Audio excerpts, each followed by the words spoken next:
எல்லோருக்கும் வணக்கம். திங்கட்கிழமை குழந்தைக்கு என்ன லஞ்ச் அண்ட் பிரேக்ஃபாஸ்ட் கொடுத்தோன்ற பார்க்கலாம்.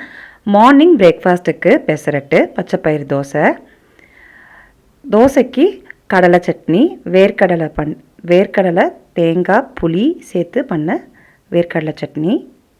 எப்போதும் இல்லாமல் வரமிளகா கூட சேர்த்து வைக்கணும். இந்த வேர்க்கடலை சட்னிக்கு ட்ரை பண்ணி பாருங்கள். மதியம் லஞ்சுக்கு வந்து பார்த்திங்கன்னா உருளைக்கிழங்கு வறுவலில் பெப்பர் ஃப்ரை மாதிரி பண்ணியிருக்கேன். ஒயிட் ரைஸு லஞ்சுக்கு. ஒயிட் ரைஸ்க்கு மெயினாக வந்து இன்றைக்கி தக்காளி கடையல். நல்லெண்ணெய் விட்டு சாப்பாடு போட்டு பிசைஞ்சு லஞ்ச் பாக்ஸ் பேக் பண்ணிடலாம். லஞ்ச் பாக்ஸும் ரெடி ஆயாச்சு. வேர்க்கடலை சட்னி, பெசரட்டு, தக்காளி கடையல், உருளைக்கிழங்கு வறுவல், உருளைக்கிழங்கு பெப்பர் ஃப்ரை பண்ணியிருக்கேன். நாளைக்கு இன்னொரு வேளை சந்திப்போம். மறக்காமல் சப்ஸ்கிரைப் பண்ணி பாருங்கள்.